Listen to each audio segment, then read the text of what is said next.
السلام علیکم ورحمۃ اللہ وبرکاتہ۔ آپ کے سامنے سورۃ الکوثر کی تلاوت کا شرف حاصل کیا ہے اور آج کی اس نشست میں اسی پر کچھ گفتگو آپ کے گوش گزار کروں گا۔ اللہ تعالی میری زبان پر کلمۃ الحق جاری فرمائے۔ حضرت عبداللہ ابن عباس رضی اللہ تعالی عنہ کا خیال ہے کہ یہ سورت مدینۃ المنورہ میں نازل ہوئی۔ حضرت انس رضی اللہ تعالی عنہ کا خیال بھی یہی ہے، لیکن حضرت عائشہ، حضرت سعید بن جبیر رضی اللہ تعالی عنہما اور دیگر صحابہ کی ایک جماعت اس کے مکی ہونے کی قائل ہے۔ سورت کا شان نزول بیان کرتے ہوئے علماء نے جو واقعہ بیان فرمایا ہے، مفسرین نے، جمہور نے، وہ یہ ہے کہ حضور علیہ الصلوۃ والسلام کو اللہ تعالی جل شانہ نے اولاد کی دولت سے مالا مال کیا، بیٹیاں بھی عطا فرمائیں اور بیٹے بھی عطا فرمائے۔ چونکہ حضور کے بعد نبوت کا سلسلہ منقطع ہو جانا تھا اور حضور آخری نبی ہیں، تو اللہ تعالیٰ کی حکمت یہی تھی کہ حضور علیہ الصلوۃ والسلام کے بیٹوں کا انتقال ہو جاتا۔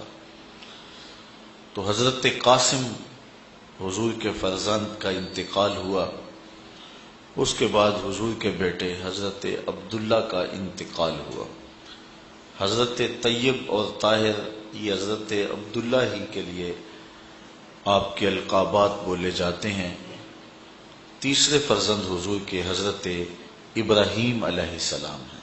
تو جب حضرت عبداللہ کا انتقال ہوا تو کفار بہت خوش ہوئے اور ان کو یہ خبر حضور کے رشتے میں سکے چچا ابو لہب نے، جو کہ اسلام کا دشمن اور حضور علیہ الصلوۃ والسلام کا دشمن اور معاند تھا، اس نے لوگوں کو دوڑ کر کے یہ خبر پہنچائی اور کہا کہ باترا محمد اللیلہ، کہ محمد صلی اللہ علیہ وسلم اس رات ابتر ہو گئے۔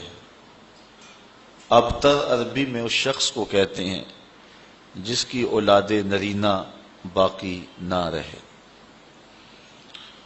تو کافر اس خبر پہ بہت زیادہ خوش ہوئے اور انہوں نے کہا کہ اب اگر یہ شخص اپنے سلسلے کو پھیلا بھی لیتا ہے تو یہ اس کی زندگی تک ہی ہوگا، بعد میں اس دین کا کوئی نام لینے والا نہیں رہے گا، اس لیے کہ جب اس کی اپنی اولاد نرینہ نہیں رہی تو پھر جانشینی اور اس پیغام کے ابلاغ کے لیے آگے کون بڑھے گا اور اس پیغام کو کون آگے پھیلائے گا۔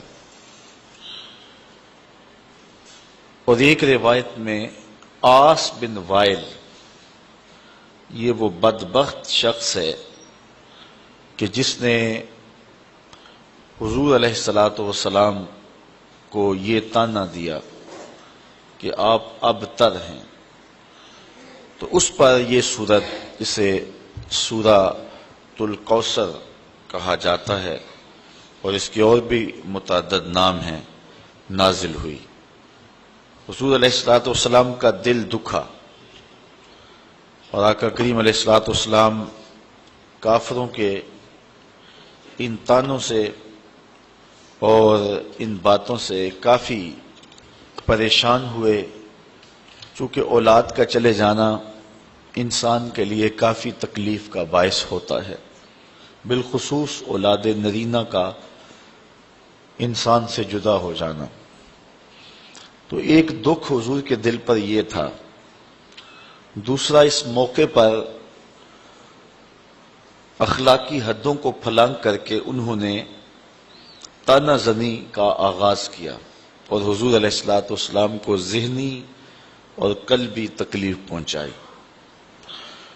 تو آقا کریم علیہ الصلوۃ والسلام جب ازردہ خاطر ہوئے، دل اطہر زخم زخم ہوا، پہلے ہی اس راستے میں بڑے دکھ سہے تھے، تکالیف، آلام اور مصائب حضور نے برداشت کی تھی، راہ دین میں انہیں بدنی، ذہنی اور قلبی تکلیفات برداشت کرنا پڑی تھی۔ کانٹے بچھائے گئے، گڑھے کھودے گئے، اجریاں ڈالی گئیں، گلے میں کپڑا ڈال کے تاؤ دیا گیا، اور مکے کے بازاروں میں حضور کے ساتھ جو سلوک ہوا، آپ تاریخ پڑھیں تو کلیجہ منہ کو آتا ہے کہ حضور نے کس قدر محنت اور کوشش اور تگ و تاز اور جد و جہد فرمائی اور راستے میں آنے والی ہر تکلیف کو برداشت کیا۔ ایک دن حضور گھر تشریف لائے تو کسی کافر نے حضور کے سر انور پہ کوڑا ڈالا ہوا تھا، تو حضرت سیدہ فاطمہ رضی اللہ تعالی عنہا پانی کا کوزہ لے کر آئیں اور اپنے باپ کا سر دھو رہی ہیں اور ساتھ آنسو بہائے جا رہی ہیں، اور آقا کریم علیہ السلام اپنی بیٹی کو تسلی دیتے ہیں۔ کتنی پامردی کے ساتھ، کتنی جرأت کے ساتھ اور کتنے حوصلے کے ساتھ ان سارے حالات کا حضور نے سامنا کیا، لیکن حضور کا فرزند انتقال کر گیا، حضرت عبداللہ فوت ہوئے، تو قلب اطہر پہ بیٹے کی جدائی کا صدمہ بالکل تازہ تھا کہ کافروں نے اس کا بھی مذاق اڑایا،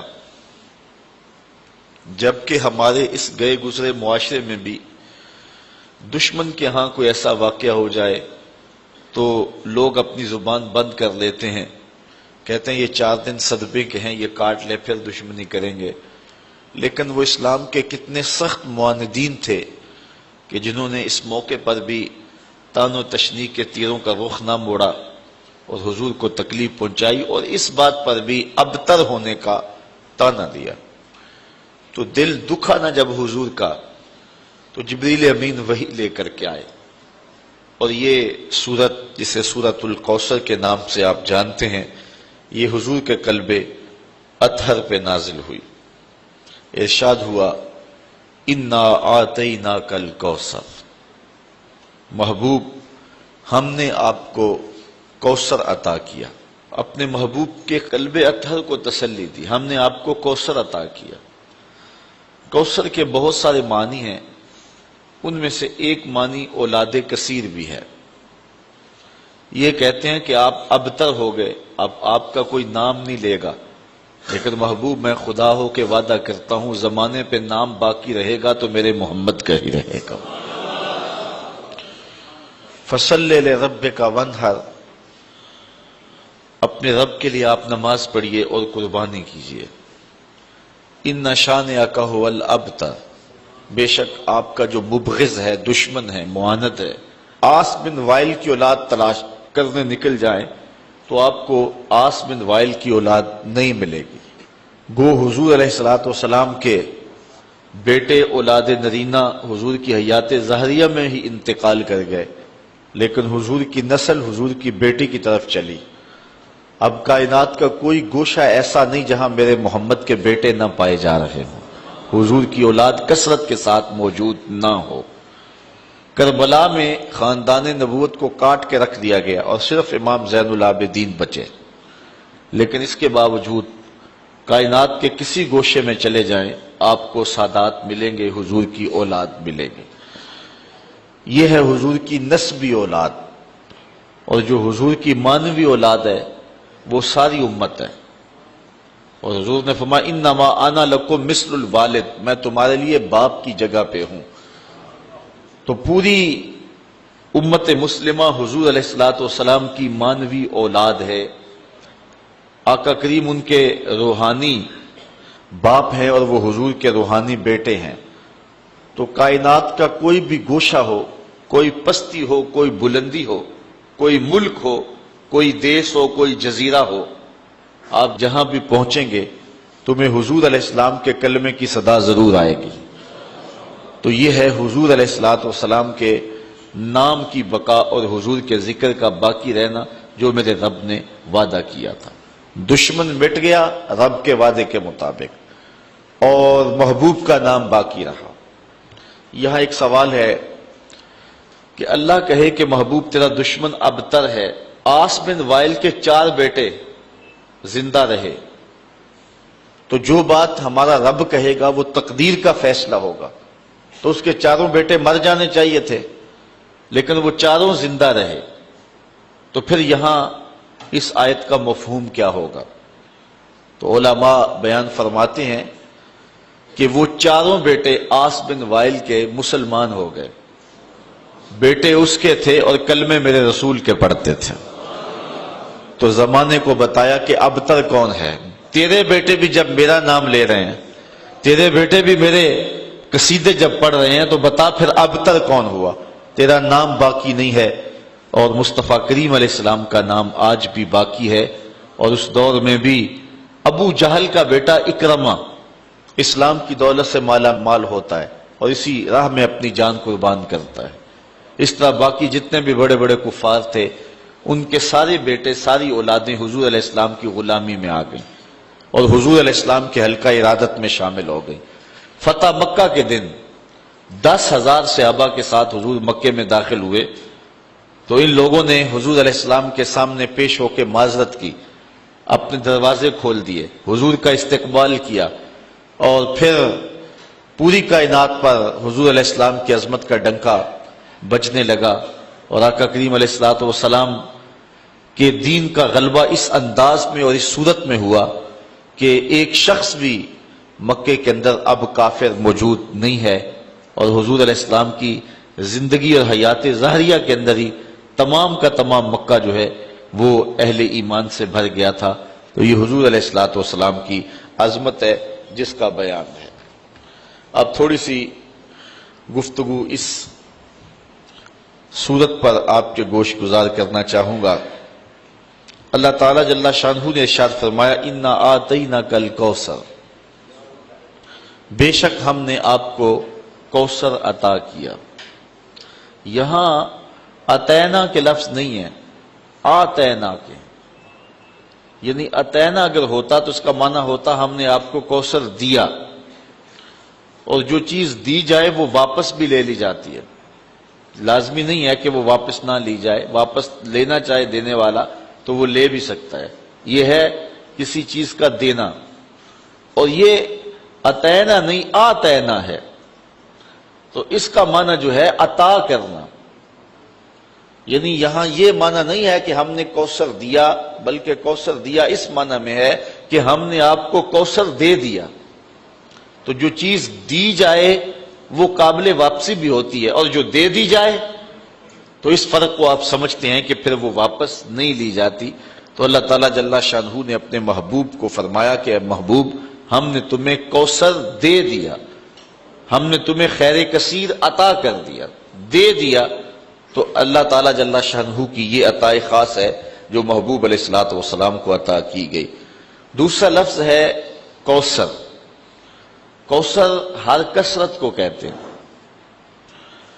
الخیر الکثیر فی الدنیا والدین، دنیا اور دین کی ہر کثرت کو کوثر کہتے ہیں، وخیرات الآخرہ، اور آخرت کی ہر بھلائی کو کوثر کہتے ہیں، یعنی کوثر کے دامن میں وسعت بہت ساری ہے۔ ہم نے آپ کو کوثر دیا یعنی بہت ساری کثرتیں عطا فرمائیں۔ اس پر علماء نے بہت کچھ لکھا ہے اور اس کے کئی معنی اور کئی اس کے مطالب بیان فرمائے ہیں کہ کوثر سے مراد کیا ہے۔ مفسرین کی ایک جماعت یہ کہتی ہے کہ کوثر سے مراد ایک نہر ہے جو جنت میں بہتی ہے، وہ محبوب علیہ السلام کو عطا کی گئی۔ تو یہاں محبوب کو کہا کہ محبوب یہ دنیا کیا ہے، آپ کو تو جنت کی نہر عطا کر دی گئی ہے۔ جنت میں کل 4 نہریں ہیں، ماء معین، کوثر، سلسبیل اور تسنیم۔ تو یہ جو کوثر نہر ہے یہ خاص طور پہ اللہ تعالیٰ نے اپنے محبوب کو عطا فرما دی۔ حضرت انس رضی اللہ تعالی عنہ سے روایت ہے، حضور نبی رحمت صلی اللہ علیہ وآلہ وسلم نے ارشاد فرمایا کہ جنت میں ایک نہر ہے جس کا نام کوثر ہے، اس کے جو کنارے ہیں وہ سونے اور چاندی کے ہیں، اور اس کے نیچے جو زمین ہے وہ موتیوں، ہیروں اور جواہرات کی ہے، اور اس کی مٹی کستوری کی ہے۔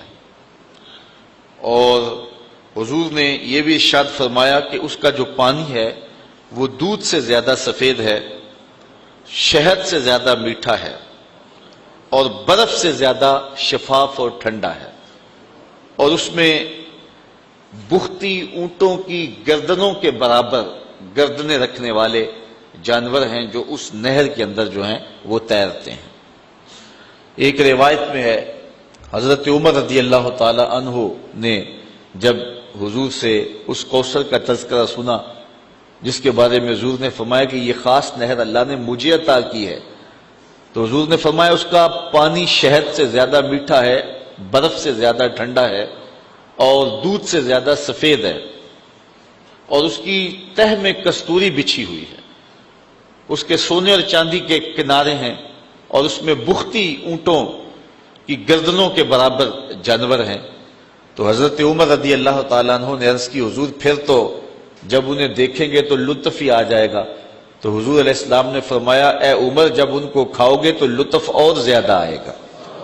وہ خاص نہر ہے جو کوثر کی اللہ تعالیٰ نے اپنے محبوب کو عطا فرمائی ہے۔ ایک قول یہ ہے، اور دوسرا قول یہ ہے کہ اس سے مراد حوض کوثر ہے جو اللہ تعالیٰ نے اپنے محبوب علیہ السلام کو عطا فرمایا ہے، اور وہ میدان محشر میں ایک بہت بڑا حوض ہوگا جس سے حضور علیہ السلام کے غلام پانی پئیں گے، اور فرمایا کہ اس کے اوپر جو پیالے رکھے ہیں وہ ستاروں کی تعداد کے برابر ہیں۔ اور حضرت امام قرطبی نے الجامع لاحکام القرآن میں لکھا ہے کہ حوض کوثر کے چاروں کونوں پر چاروں صحابی تشریف فرما ہوں گے، اور جن کے سینے میں ان میں سے کسی ایک کے لیے بھی بغض ہوا اس کو کوثر کا جام نصیب نہیں ہوگا۔ جس کو کوثر کا جام نصیب ہو گیا 50,000 سال کا دن ہے، جس نے ایک جام بھی پی لیا اس کو پورا دن یعنی 50,000 سال پیاس ہی نہیں لگے گی۔ یہ حوض کوثر کے پانی کی صورت ہے جو اللہ تعالیٰ نے حضور کو عطا فرمایا ہوا ہے۔ ہم تو سحری کا کھانا کھائیں تو 10-11 بجے جب دھوپ چمکتی ہے تو جتنا ٹھنڈا اور جتنا میٹھا پانی بھی پیا ہوا ہو تو اس کے بعد گلا خشک ہونے لگتا ہے، لیکن یہ کوثر کے پانی کا خاص جو ہے وہ اثر ہوگا کہ جس نے ایک جام پی لیا 50,000 سال کا دن ہوگا اس کو دوبارہ پیاس نہیں لگے گی، اس کی یہ تاثیر ہوگی۔ تو قول ثانی یہ ہے کہ کوثر سے مراد حوض کوثر ہے۔ ایک قول کہ وہ نہر ہے اور دوسرا ہے کہ حوض کوثر ہے۔ تیسرا قول جس کو مفسرین نے امام فخر الدین رازی نے بیان فرمایا الکوثر اولادہ، وہ جو قول میں نے پہلے پیش کیا کہ کوثر سے مراد اولاد ہے، کہ انہوں نے اے محبوب آپ کو ابتر ہونے کا طعنہ دیا ہے، جتنی کثرت کے ساتھ تیری اولاد ہوگی محبوب کسی کی ہوگی ہی نہیں، زمانے کے اوپر جس قدر تیری اولاد کا پھیلاؤ ہوگا اس قدر کسی اور کی اولاد نہیں ہوگی۔ چوتھا قول کوثر سے مراد جو بیان کیا گیا ہے وہ ہے علماء امت ہی، حضور علیہ الصلوۃ والسلام کی امت کے علماء، یہ کوثر سے مراد ہے۔ اللہ تعالیٰ نے اپنے محبوب علیہ الصلوۃ والسلام کے پیغام کو جاری رکھنے کے لیے جلیل القدر ہر دور میں علماء دیے جنہوں نے دین کے کام کو آگے بڑھایا۔ پچھلے نبیوں کے کام کو آگے بڑھانے کے لیے ان کے صحابی اور ان کے علماء ایک وقت تک کام کرتے رہے، لیکن اس کے بعد ان کے اندر دنیا داری ایسی آ گئی کہ بس انہوں نے ان کے پیغام کو جو ہے وہ مسخ کر کے رکھ دیا، اور حتیٰ کہ ان کا پیغام اس کو ملیا میٹ کر دیا۔ پھر نئی کتاب کی اور نئے نبی کی ضرورت آئی تو نئی کتاب آئی اور نیا نبی آیا اور شریعت لے کر کے آیا اور لوگوں کو اس نے پیغام حق دیا۔ لیکن حضور علیہ الصلوۃ والسلام کی امت میں ایسے ایسے علماء ہوئے ہیں کہ جنہوں نے اتنا زیادہ کام کیا ہے کہ عقل حیران ہو جاتی. انہوں نے اس قدر محنت کی ہے اور اس قدر دین کا کام کیا ہے. اس طرح بزرگان دین اولیاء امت نے، آپ دیکھ لیں، حضور علیہ السلام ارشاد فرماتے ہیں کہ کل قیامت کے دن بعض نبی آئیں گے تو ان کے ساتھ ایک امتی ہوگا، بعض انبیاء آئیں گے ان کے ساتھ دو دو چار چار امتی ہوں گے، اور بعض اکیلے ہی آ جائیں گے ان کے ساتھ امتی کوئی نہیں ہوگا. یعنی ان کو زندگی بھر ان کی بات کو لوگوں نے قبول ہی نہیں کیا. حضرت نوح علیہ السلام نے 950 سال تبلیغ کی ہے، لیکن جو امتیوں کی تعداد ہے وہ سینکڑوں میں نہیں ہے، درجنوں میں ہے. 950 سال کی تبلیغ کا نتیجہ. لیکن حضور علیہ السلام فرماتے ہیں میں قیامت کے دن کثرت امت کی وجہ سے نبیوں میں فخر کروں گا کہ جتنی امت اللہ تعالیٰ نے مجھے عطا کی ہے کسی نبی کی، کسی پیغمبر اور کسی رسول کی اتنی امت نہیں ہے. یار ایک معین الدین چشتی اجمیری نے 90 لاکھ کافروں کو کلمہ توحید پڑھایا. تو یہ حضور علیہ السلام کی امت کی وسعت دیکھیے. اس وقت 1 ارب 40 کروڑ انسان دنیا کے اوپر آباد ہیں جو حضور کا نام لیتے ہیں اور حضور کا کلمہ پڑھتے ہیں. 1 ارب 40 کروڑ انسان، ہر چوتھا شخص اس وقت پوری دنیا کے اوپر مسلمان ہے، جبکہ یہ امت کے زوال کا دور ہے. اس وقت ہم ہر لحاظ سے جو ہے وہ دبے ہوئے اور غیروں کے دستے نگر ہیں، لیکن اس کے باوجود ہر چوتھا شخص دنیا کے اوپر جو ہے وہ مسلمان ہے، حضور کا غلام ہے. تو جب غلبہ آئے گا اور وہ دور آئے گا کہ حضور علیہ السلام کے دین کو اتنی طاقت اور غلبہ ملے گا کہ پوری کائنات کے اندر ایک بھی کافر نہیں ہوگا. پوری کائنات کے اندر جو ہے وہ حضرت امام مہدی جب آئیں گے، حضرت عیسیٰ آئیں گے، پھر اسلام کا اتنا غلبہ ہوگا کہ پوری کائنات کے اندر جو ہے وہ کوئی ایک بھی کافر نہیں ہوگا. جدھر نظر اٹھائیں گے حضور کے سچے غلام ہی نظر آئیں گے آپ کو. وہ وقت بھی اللہ تعالیٰ نصیب فرمائے گا. تو 14 صدیوں سے یہ سلسلہ آ رہا ہے اور قیامت تک جاری رہے گا. تو حضور فرمایا میں کل قیامت کے دن کثرت امت کی وجہ سے نبیوں پر فخر فرماؤں گا. تو اس امت کے علماء نے غزالی اور رازی جیسے لوگ، امام احمد بن حنبل جیسے، امام اعظم ابو حنیفہ جیسے، امام شافعی، امام مالک، امام بخاری، امام مسلم، امام ترمذی جیسے لوگوں نے آ کر کے اس دین کے کام کو آگے بڑھایا. تو کوثر سے مراد جو ہے وہ علماء امت ہیں جو حضور علیہ السلام کو عطا کیے گئے، اور اتنے علماء کثرت کے ساتھ کسی اور نبی کو نہیں عطا کیے گئے. اس لیے علماء حضور کے دین کے کام کو آگے بڑھاتے ہیں. کافروں نے کہا تھا بیٹا فوت ہو گیا تو اب یہ کام رک جائے گا. اللہ تعالیٰ فرمایا محبوب ہم نے تمہیں کوثر دیا، یعنی ہم نے تیری امت کے لیے علماء کا انتخاب کیا، اور وہ علماء ایک ایک شخص اٹھے گا اور دین کے جھنڈے کو اٹھائے گا اور پوری دنیا کے اوپر دین کو غالب کر دے گا. تو یہ چوتھا قول ہے. 5واں قول الکوثر هو النبوہ. کوثر سے مراد نبوت ہے جو حضور علیہ السلام کو عطا کی گئی. گو باقی نبیوں کو بھی یہ نبوت عطا فرمائی گئی ہے، لیکن حضور علیہ السلام کی نبوت اور حضور علیہ السلام کی جو رسالت ہے وہ باقیوں سے ممتاز ہے. باقی نبیوں کو بھی معجزات دیے گئے ہیں، لیکن حضور علیہ السلام کو جو معجزات دیے گئے ہیں وہ باقیوں سے ممتاز ہیں. اس پر ایک لمبی بحث ہے جو امام رازی نے فرمائی ہے. انبیاء علیہ السلام کے درجات کا ذکر کیا ہے، پھر حضور کے مرتبے کا ذکر کیا ہے. سب کو درجے دیے گئے ہیں، نبوت کے کمالات دیے گئے ہیں، لیکن جو نبوت حضور کو اور جو کمالات حضور کو دیے گئے ہیں وہ حضور کو ہی دیے گئے ہیں. تلک الرسل فضلنا بعضهم علی بعض منہم من کلم اللہ ورفع بعضهم درجات.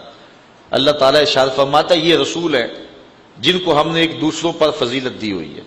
ان میں سے کوئی ایسا ہے جس سے رب نے کلام کیا، اور ان میں سے کوئی ایسا بھی ہے کہ جو درجوں میں سب سے فضیلت اور بلندی پا گیا.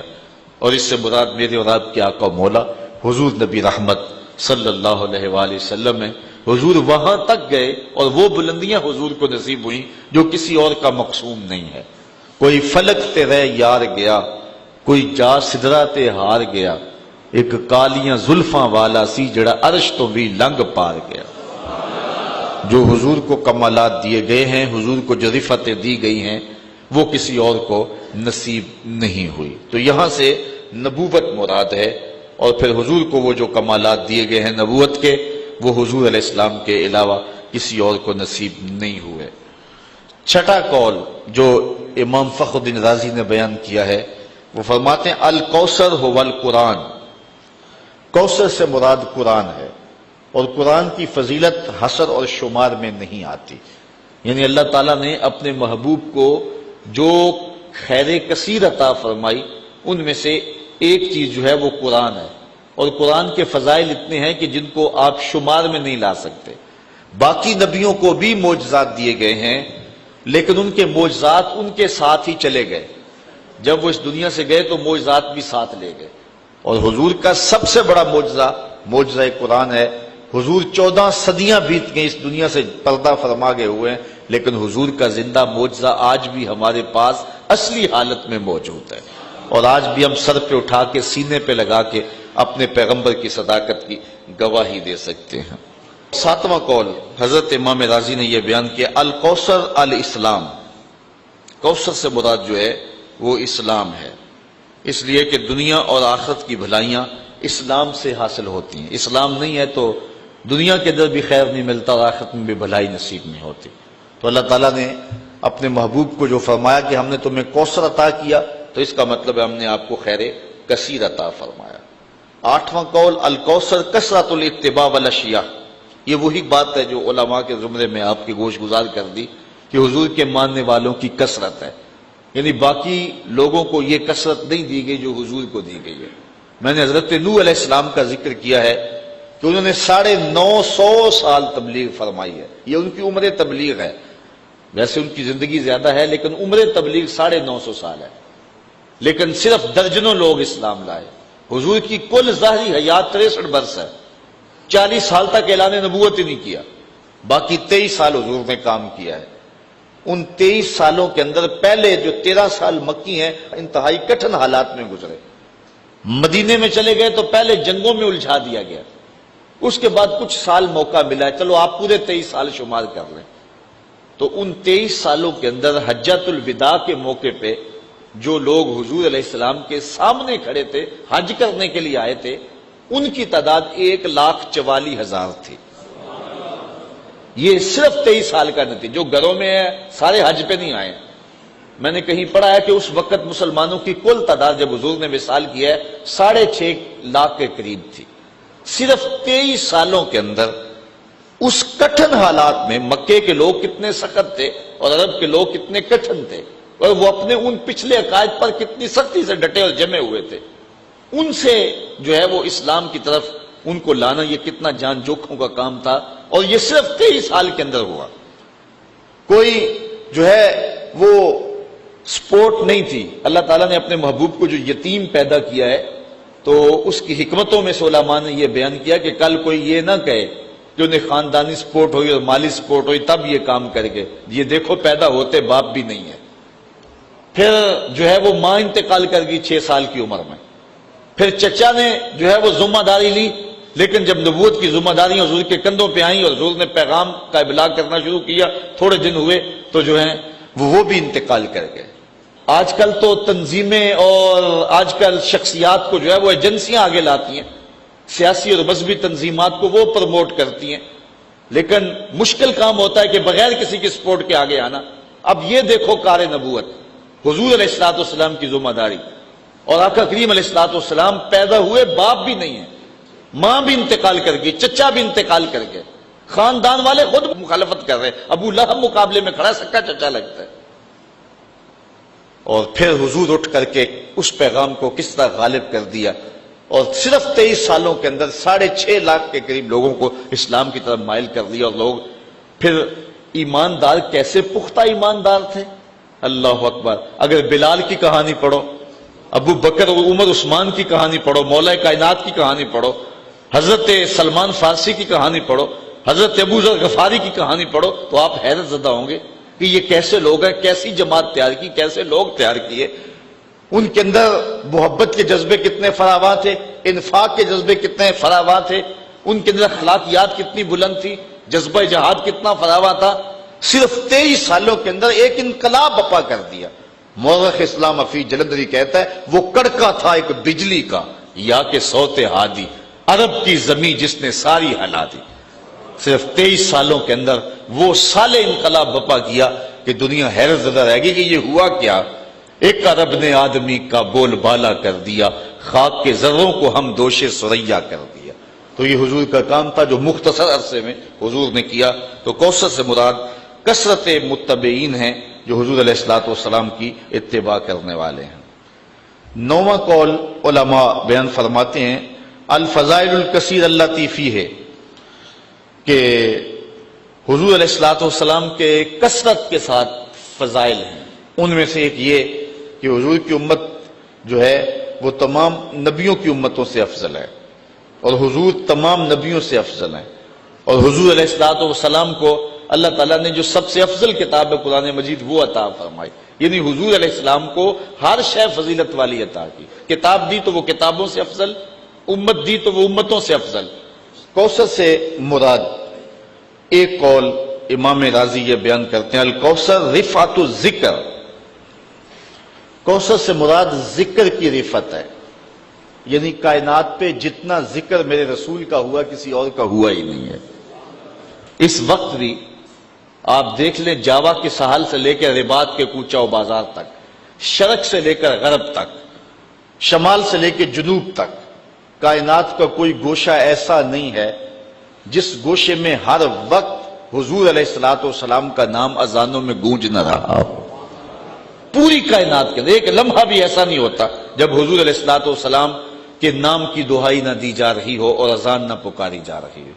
پھر جو درود شریف پڑھنے والے لوگ ہیں، حضور کا ذکر کرنے والے لوگ ہیں، یہ یہاں ہزاروں کی تعداد میں ہم لوگ بیٹھ کر کے حضور کا ذکر کر رہے ہیں. تو صرف سیالکوٹ میں ہی اس کے علاوہ اس وقت کتنے لوگ ہوں گے کہ جو حضور علیہ السلام کے ذکر میں مجالس سجائے بیٹھے ہوئے ہوں گے، دروس قرآن میں حضور کا تذکرہ کر رہے ہوں گے. پھر پورے ضلع میں پھیل جائیں، پورے صوبے میں، پورے ملک میں، پھر پوری اسلامی دنیا میں چلے جائیں. تو جتنی رفت ذکر اللہ نے اپنے محبوب کو عطا فرمائی ہے. اور پھر جب ربیع الاول کا موسم آتا ہے اور پھر بالخصوص جب وہ سہانی گھڑیاں آتی ہیں جن لمحوں کے جرمٹ میں حضور پیدا ہوئے ہیں، تو اس وقت ذرا دیکھیں کائنات میں کوئی گوشہ ایسا نہیں ہوتا ہے. بلکہ میں نے آپ کو اس بار ربیع الاول کے موقع پہ بتایا تھا کہ سمندروں کی سطحوں کے اوپر چھوٹی کشتی اور جہاز کرائے پہ لے کر نا جو ہے وہ ساحل سمندر کے اوپر لوگوں نے سمندر کی سطح پر بھی حضور کے نام کا جھنڈا لہرایا ہے کہ یہ سمندر بھی جو ہے وہ حضور کے ذکر سے خالی نہ رہ جائیں. تو پہاڑوں کی تہوں میں اور غاروں میں اور اونچی چوٹیوں پر، عالم کفر میں، عالم اسلام میں، کائنات کا کوئی گوشہ ایسا نہیں ہوتا کہ جہاں حضور کا ذکر نہ ہو. مولانا ظفر علی خان نے کیا خوب بات کہی، کیا ہی شان احمدی کا چمن میں ظہور ہے، ہر گل میں ہر شجر میں محمد کا نور ہے. تو کائنات کا ایک گوشہ حضور کے ذکر سے تر رہتا ہے. تو کوثر کا یہ مفہوم ہے جس کو حضرت امام فخر الدین رازی نے بیان کیا. اور حضور کے ذکر کو رفعت اتنی دی گئی ہے کہ اللہ تعالیٰ جل شانہ نے فرمایا محبوب اذا ذکرت ذکرت معی، جب میرا ذکر ہوگا تو میرے ذکر کے ساتھ تیرا بھی ذکر ہوگا. کبھی ایسا نہیں ہوا کہ ذکر خدا مصطفیٰ کے ذکر سے جدا ہو. وہ ذکر ذکر ہی نہیں ہے خدا کا جو مصطفیٰ کے ذکر کے ساتھ نہ ہو. تو یہ رفعت ذکر، یہ کوثر کا ایک مفہوم ہے.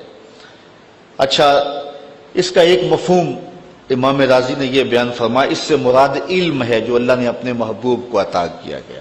چونکہ علم بہت بڑی دولت ہے جو اللہ تعالیٰ نے اپنے محبوب کو عطا فرمایا. علم کی وسعت کا عالم یہ ہے وَعَلَّمَكَ مَا لَمْ تَكُنْ تَعْلَمْ وَكَانَ فَضْلُ اللَّهِ عَلَيْكَ عَظِيمًا. اے محبوب آپ جو بھی نہیں جانتے تھے تمہارے رب نے آپ کو سب کچھ عطا کر دیا ہے، اور یہ آپ پر اللہ کا بہت بڑا فضل ہے. جس فضل کو اللہ بھی بڑا کہہ رہا ہے وہ کتنا بڑا ہوگا.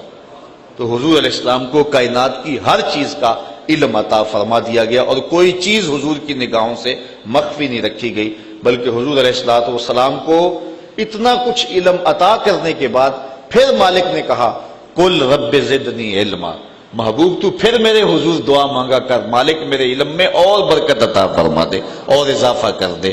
اور حضور کے علم کی وسعت کا عالم یہ ہے کہ حضور کے زمانے اور حضور کے دور کی ہر شے کا علم تو حضور کو تھا ہی تھا. جو گزرے ہوئے ادوار تھے وہ بھی حضور کے سامنے تھے، آنے والے بھی حضور کے سامنے ہیں. اور بلکہ آقا کریم نے فرمایا قرب قیامت میں جب دجال آئے گا اور میرے غلام اس دجال کے مقابلے میں نکلیں گے اور اس کے مقابلے میں جو ہے وہ ٹکراؤ کریں گے. انی لعارف اسماءہم واسماء آبائہم والوان خیولہم، میں اپنے ان غلاموں کے ناموں کو جانتا ہوں، ان کے باپوں کے ناموں کو جانتا ہوں، جن گھوڑوں پہ چڑھ کے جہاد کریں گے ان گھوڑوں کے رنگوں کو بھی جانتا ہوں. یہ علم اللہ تعالیٰ نے اپنے محبوب کو عطا فرمایا. کوثر سے مراد خلق حسن ہے، یعنی حضور کو اللہ تعالیٰ جل شانہ نے یہ جو خلق حسین عطا فرمایا. خود فرمایا وَإِنَّكَ لَعَلَىٰ خُلُقٍ عَظِيمٍ، جو اللہ نے اپنے محبوب کو خلق عطا فرمایا. کوثر سے مراد ایک معنی یہ بھی علماء نے بیان فرمایا. کوثر سے مراد مقام محمود ہے.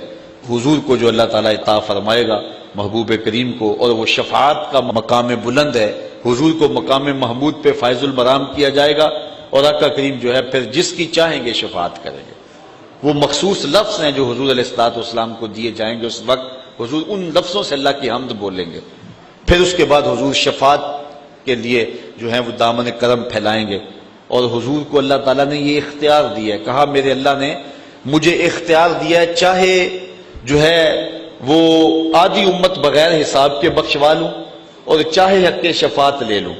حضور فرماتے ہیں کہ میں نے آدھی امت والا سودا نہیں کیا، میں نے حق شفاعت لے لیا. مطلب کیا؟ میں شفاعت کر کے ساری امت کی نجات کی ضمانت بنوں گا. تو یہ شانیں ہیں جو اللہ تعالیٰ جل شانہ نے اپنے محبوب کو عطا فرمائی ہیں. حضرت سعید بن جبیر رضی اللہ تعالی عنہ جلیل القدر سے آبی ہے.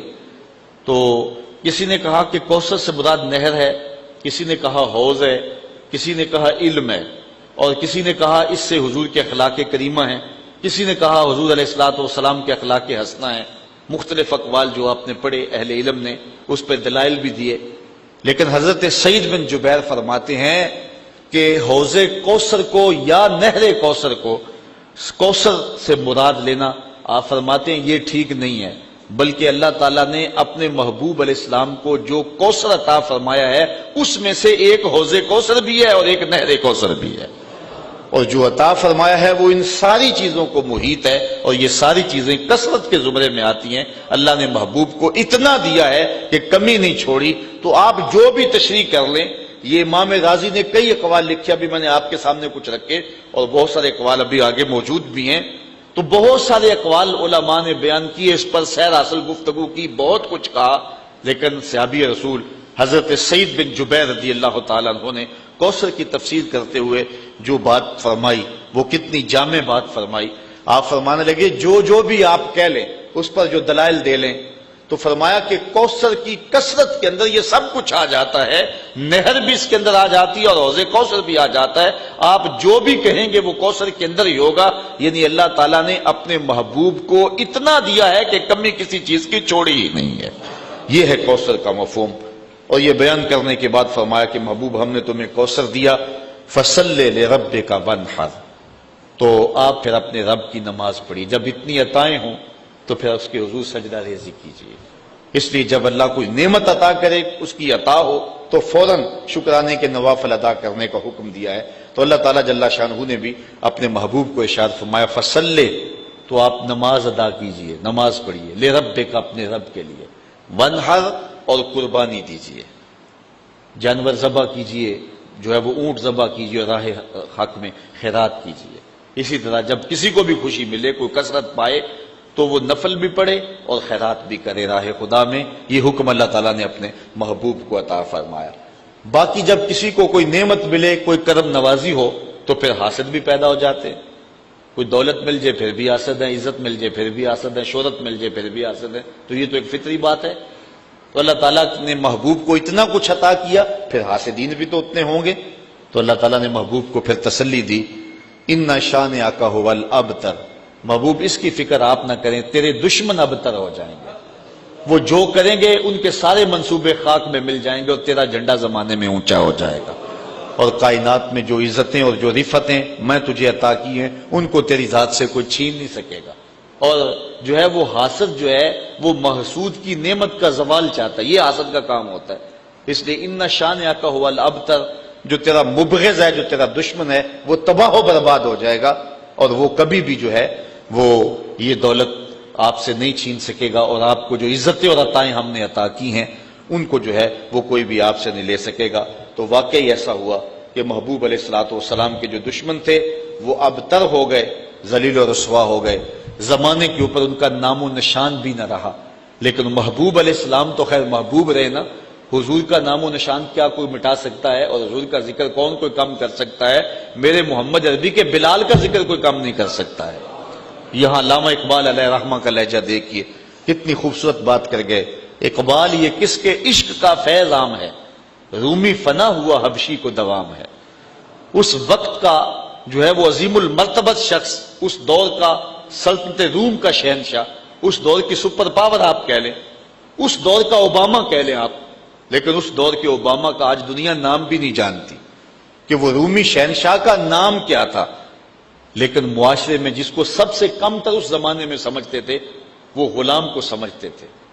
اور بلال حبشی رضی اللہ تعالیٰ عنہ جو کہ غلاموں کی صف کا آدمی ہے، حضور سے جڑا ہے، اوج ثریا کی بلندیوں تک پہنچ گیا۔ آج 14 صدیاں بیت گئی، بلال کا نام آج بھی ممبروں پہ لیا جا رہا ہے، اور اس وقت کا جو سپر مین کہلاتا تھا آج اس کا نام بھی زمانے کو یاد نہیں ہے۔ تو اقبال کہتا ہے پھر بتاؤ نا، پھر نام باقی کس کا رہا؟ جب میرے مصطفیٰ کے غلام کا نام کوئی نہیں بتا سکتا ہے تو میرے محمد عربی کے نام اور ذکر کو کون نیچا کر سکتا ہے؟ تو اس لیے اللہ تعالیٰ نے فرمایا محبوب پریشان نہیں ہونا ہے، جمع خاطر رکھنا ہے، تسلی رکھنی ہے۔ یہ دشمنوں نے آپ کو جو تانا دیا اس سے آپ کا دل ضرور دکھا اور آپ کو تکلیف ضرور پہنچی، اور جو ہے وہ انسان کی طبع کی جو ہے وہ نزاکت ہی ایسی ہے کہ اس کو تکلیف اس سے ہوتی ہے، لیکن تیرا رب محبوب تجھ کو تسلیاں دے رہا ہے کہ ہم نے تجھے کوثر عطا کیا۔ یہ جو مرضی کرتے پھریں، جو مرضی بھونکتے پھریں، ان کے کہنے سے کچھ نہیں ہوگا، نہ تیری عظمتیں کم ہوں گی اور نہ تیری عظمتوں کو گھٹایا جا سکے گا۔ بس آپ اپنے رب کے حضور نماز ادا کیجئے اور قربانی کیجئے۔ اور رہی بات آپ کے دشمن اور معاندین کی، ان شانئک ھو الابتر، وہ ہمیشہ ابتر ہی رہیں گے۔ اس زمانے میں بھی جن لوگوں نے حضور علیہ الصلوۃ والسلام کو گالیاں دی، برا بھلا کہا، آج ان کا نام جو ہے وہ معاشرے سے، دنیا سے، تاریخ سے جو ہے وہ مٹ گیا۔ اگر موجود ہے تو ایک بدنوا دھبے کی صورت کے اندر موجود ہے۔ اس طرح وہ بد نصیب جو اس دور میں حضور نبی رحمت صلی اللہ علیہ وسلم کی توہین کرتے ہیں، یہ بھی دنیا کے اوپر رسوائی اور ذلت کی زندگی اب بھی گزار رہے ہیں۔ سلمان رشدی نے کہا تھا کہ میری زندگی بھی کوئی زندگی ہے کہ جو ہے وہ روشن دان پر چڑیا بھی پر مارے تو میں جو ہے وہ خوف زدہ ہو جاتا ہوں کہ کوئی شخص جو ہے وہ میری جان لینے کے لیے آ گیا ہے۔ نہ میں آزادی سے گھوم سکتا ہوں اور نہ جو ہے وہ میں اپنے گھر کے اندر اپنے آپ کو محفوظ سمجھتا ہوں۔